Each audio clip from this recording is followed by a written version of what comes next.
हम्म. तर माझं सर्वस्व मत आहे की शेतकऱ्याबद्दल हे सरकार चांगलं आहे. चांगलं. कोणाचं यावं सरकार मग देशामध्ये? काँग्रेसचं यावं, दुसरंच होणार. बीजेपीचं यावं? आता तर आम्हाला वाटायला काँग्रेसच बरं होईल.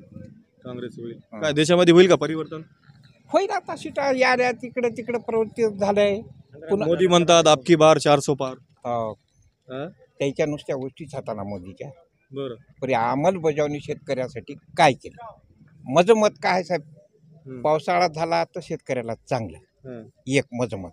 आणि पावसाळा होईना गेला शेतकरी कोरड्यावरच आहे. हा. हाय त्या मालाला भाव शेतकऱ्याला दिलं तर आम्हाला त्या तुमच्या शासनाच्या ह्याची गरजच नाही ना काही. बरं. अनुदानाची म्हणा, विम्याची म्हणा.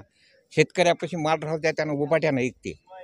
शेतकऱ्याच्या मालाला तुम्ही काय म्हणून भाव कराल्या. आता तुमच्या गावातले लोक म्हणत होते की बस शेतीचं माल जर महाग झालं तर गरिबांना काय खावं? खातात त्याच्या परीनं त्याने. हा. एक धडी आणायचा, अर्धी धडी आणतात.